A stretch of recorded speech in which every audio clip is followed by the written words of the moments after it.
भानवी जब टिया के कमरे में गई तो उन्हें लगा टिया सो रही है। उन्होंने उसके कंधे पर हाथ रखा और कहा, टिया। टिया ने कोई रिस्पॉन्स नहीं दिया। उन्होंने फिर से उसे आवाज दी, टिया। उन्हें घबराहट होने लगी। उन्होंने उसे सीधा किया। वो उसके गालों को थपथपाने लगी। उसे आवाज देकर होश में लाने की कोशिश करने लगी। टिया, टिया, बेटा आंखें खोलो, टिया। टिया पूरी तरह से अचेत हो गई थी। भानवी घबराहट की वजह से पसीना पसीना हो गई थी। वो उसे आवाज दे रही थी। उन्होंने ओजन को आवाज दी, जो नीचे हॉल में था। उनकी आवाज सुनकर ओजन जल्दी से सीढ़ियों की तरफ बढ़ गया। भानवी की घबराई आवाज सुनकर वो भी घबरा गया था। वो दौड़ते हुए टिया के कमरे में पहुंचा। जैसे ही वो अंदर पहुंचा, टिया को देखकर वो भी घबरा गया। उसके पैर वहीं जम गए। भानवी ने दरवाजे की तरफ देखा, जहां ओजन खड़ा था। उन्होंने उसे आवाज दी, तुम वहां क्यों खड़े हो? जल्दी आओ, टिया को हमें हॉस्पिटल लेकर जाना पड़ेगा। मुझे बहुत डर लग रहा है। ओजन अभी भी खड़ा था। भानवी ने उसे फिर से आवाज दी, ओजन, क्या कर रहे हो? टिया को हॉस्पिटल लेकर जाना है। उसकी आवाज सुनकर वो होश में आया। वो जल्दी से बेड के पास आया और जल्दी से टिया को गोद में उठा लिया। वो उसे ले जाने लगा। भानवी उसके साथ चलते हुए बोली, अच्छा हुआ अश्वथ ने मुझे कॉल करके कह दिया कि मैं टिया को देख लूं। पता नहीं कितनी देर से बेहोश है। मैं उसे अभी कॉल करके बता देती हूँ। ओजन उन्हें रोकते हुए बोला, आप उन्हें मत बताइए। इस वक्त वो ऑफिस में होंगे। आज उनकी बहुत सारी इंपॉर्टेंट मीटिंग्स हैं। भानवी ने कहा, उसे बताना जरूरी है। अगर नहीं बताएंगे तो भी उसे पता चल जाएगा। उनकी बात सुनकर ओजन ने कहा, पहले हॉस्पिटल ले जाते हैं, फिर उन्हें बताएंगे। भानवी ने कहा, ठीक है, मैं तुम्हारे मामा जी को बता देती हूँ। ओजन ने हाँ में सिर हिला दिया। वो तेजी से उसे लेकर निकल गया। भानवी भी अधिराय आनंद को कॉल करते हुए उसके पीछे चली गई। ओजन ने कार की बैक सीट का डोर ओपन किया और उसे लिटाया। भानवी जल्दी से आई और बैक सीट में बैठ गई और उसका सिर अपनी गोद में रख लिया। ओजन ने डोर बंद कर दिया। वो जल्दी से ड्राइविंग सीट का डोर ओपन करके बैठ गया। उसने सीट बेल्ट लगाया और कार स्टार्ट की।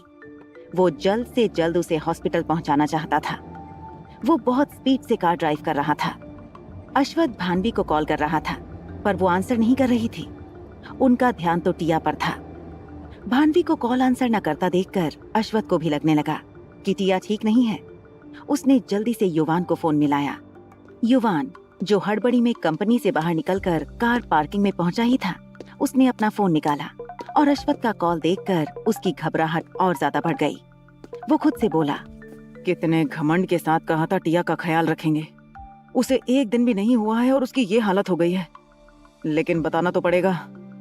उसने कॉल रिसीव किया और कहा, जल्दी से लाइफ केयर हॉस्पिटल पहुंच जाओ। इसके आगे मैं तुम्हें एक्सप्लेन नहीं कर सकता। मुझे खुद जल्दी हॉस्पिटल पहुंचना है। अश्वथ ने जैसे ही ये सुना, उसके चेहरे का रंग बदल गया। वो बिना देरी किए अपने चेयर से उठ खड़ा हुआ। वो दौड़ते हुए दरवाजे के पास पहुंचा। उसने जैसे ही दरवाजा खोला, आदित्य के साथ टकरा गया। आदित्य उसे पकड़ते हुए बोला, भाई आराम से, देखकर चलो, आपको क्या हुआ है? उसने अश्वथ के घबराए हुए चेहरे को देखा। वो उसका चेहरा देखकर समझ गया, बात टिया से ही रिलेटेड है, क्योंकि उसे इस कदर सिर्फ वही और उससे रिलेटेड बातें ही डरा सकती थीं। उसे भी घबराहट होने लगी। वो कुछ पूछता, उससे पहले अश्वथ हवा की तरह निकल गया था। वो उसके पीछे दौड़ पड़ा। जब टिया की आंखें खुली, वो खुद को अनजान जगह में देखकर घबरा गई। उसने अपनी आंखें बंद कर लीं, फिर याद करने की कोशिश करने लगी उसके साथ क्या हुआ था। उसे याद आया कि उसे जो धुंधली यादें दिखाई दे रही थीं, वो क्लियर दिखाई दी थीं। और फिर उसके सिर में तेज दर्द हुआ। उसके बाद क्या हुआ उसे याद नहीं था। उसने झट से अपनी आंखें खोली और हड़बड़ी में उठने की कोशिश की, तो दो मजबूत हाथों ने उसके कंधों को पकड़ लिया। उसने उन हाथों को देखा, फिर पकड़ने वाले को देखा। अश्वथ ने उसके कंधों को पकड़ रखा था और उसके चेहरे को देख रहा था। टिया भी उसे ही देख रही थी। उसके चेहरे पर एक साथ बहुत सारे भाव दिखाई दे रहे थे, जिन्हें देखकर उसका मन विचलित हो रहा था। उसने कुछ कहने के लिए अपना मुंह खोला ही था कि अश्वथ ने आगे बढ़कर कसकर उसे अपनी बाहों में भींच लिया। वो समझने की कोशिश कर रही थी, तो उसने उसके सीने पर हाथ रखा और उसे दूर करने की कोशिश की, मगर उसने उसे कसकर पकड़ रखा था। जैसे उसे छोड़ा तो वो उसे हमेशा के लिए छोड़कर चली जाएगी। अचानक टिया को अपना कंधा गीला होता महसूस हुआ। उसने उसकी दबी मगर धीमी सिसकियों को सुना। उसके हाथ जो उसे दूर करना चाहते थे अब खुद ब खुद उसकी पीठ पर चले गए। उसने भी उसे कसकर अपने आगोश में भर लिया था। उसके नाजुक हाथों को अपनी पीठ पर महसूस करके अश्वथ ने अपनी आंखें बंद कर लीं। उसे उसकी बाहों में उसे गले लगाकर सुकून मिल रहा था।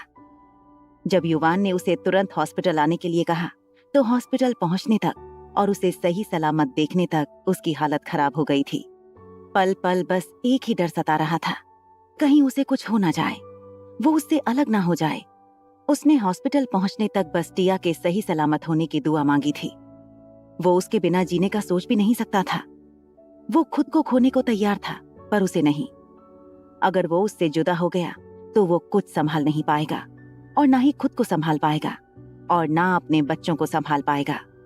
उसे पता ही नहीं चला वो कब उसके लिए इतनी ज्यादा जरूरी हो गई कि वो उसके बिना जीने का सोच भी नहीं सकता है।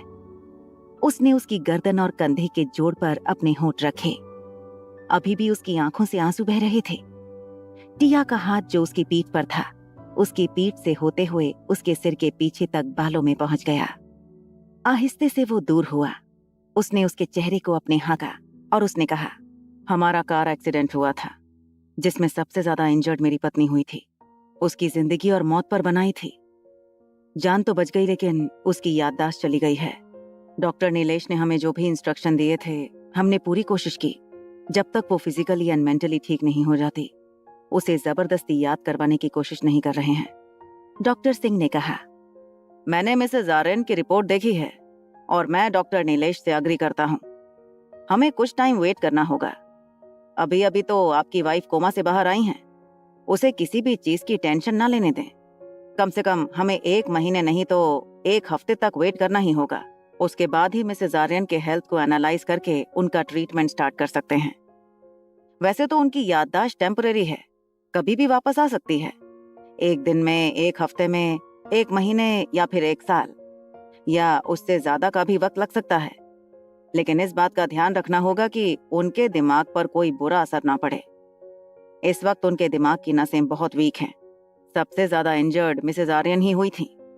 उनके सिर पर गहरी चोट लगी है। ये कहकर वो चुप हो गए। अश्वथ और ओजन दोनों चुपचाप डॉक्टर की बात सुन रहे थे। डॉक्टर सिंह ने टिया को देखा और फिर कहा, मिसेस आर्यन, आप चिंता मत करिए, बहुत जल्द आप ठीक हो जाएंगी। आपकी याददाश्त बहुत जल्द वापस आएगी। टिया ने छोटी सी मुस्कान अपने होठों पर सजा ली। डॉक्टर सिंह ने अश्वथ को देखते हुए कहा, आपसे मिसेस आर्यन के रिपोर्ट्स को लेकर कुछ डिस्कस करना है। अश्वथ ने हाँ में सर हिला दिया तो टिया उसे देखने लगी। अश्वथ ने उसके हाथ के ऊपर अपना हाथ रखा और थपथपाते हुए डॉक्टर सिंह के साथ चला गया। उनके साथ डॉक्टर नीलेश भी चले गए। ओजन उसके सामने चेयर पर बैठ गया। उसने अपनी बहन के चेहरे को देखते हुए पूछा, तुम मुझे जानती हो, मैं कौन हूँ? टिया उसे अजीब नजरों से देखने लगी।